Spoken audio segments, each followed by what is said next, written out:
এক ছিল রাখাল ছেলে, তার নাম গোপাল। দিন যায় মাস আসে। গোপালের কাজ বলতে ওই ভেড়ার পালকে চারণভূমিতে নিয়ে যাওয়া আর সূর্যাস্তের আগে ফিরিয়ে আনা। গ্রামের পাশেই ছিল ঘন সবুজ পাহাড়ের ঢাল। ভেড়াগুলো আপন মনে চরে বেড়াতো, আর গোপালের সময় কাটতো একঘেয়েমিতে। সারাদিন বসে থাকতে থাকতে একদিন তার মাথায় এলো এক দুষ্ট বুদ্ধি। নিছক মজা করার জন্য, গ্রামবাসীকে বোকা বানানোর জন্য সে হঠাৎ চেঁচিয়ে উঠল, বাঘ, বাঘ, বাঘ, বাঁচাও!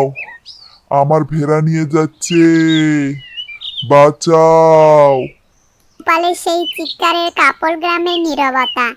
গ্রামের মানুষজন, পুরুষ নারী যুবা, সকলেই লাঠি শাবল যে যা পেল হাতে নিয়ে ছুটল পাহাড়ের দিকে। তাদের চোখে ভয় আর মনে রাখালকে বাঁচানোর তারা। কিন্তু কি দেখলো তারা? বাঘ না, শুধু দেখলো ভেড়ার পালের মাঝে দাঁড়িয়ে গোপাল হাসছে, হো হো করে হাসছে। গ্রামবাসীদের মূর্খ বানাতে পেরে তার সে কি আনন্দ! রাগে ফুঁসতে ফুঁসতে ফিরে গেল তারা। এরপর সেই ঘটনা ঘটল আরও 2-3 বার। প্রতিবার গোপাল মজা করল, আর প্রতিবার গ্রামের মানুষ বোকা বলল। তাদের বিশ্বাসের চিট ধরল।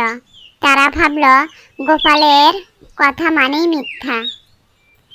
কিন্তু একদিন, হ্যাঁ সেদিন, পাহাড়ের গভীর জঙ্গল থেকে সত্যি একটি বাঘ বেরিয়ে এলো।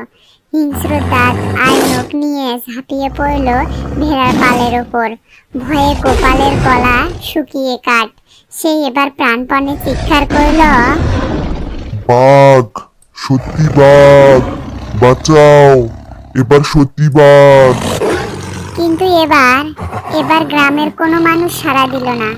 কেউ ছুটে এলো না। তারা ভাবলো মিথ্যাবাদী রাখাল আবার শুরু করেছে, আমরা আর বোকা হব না।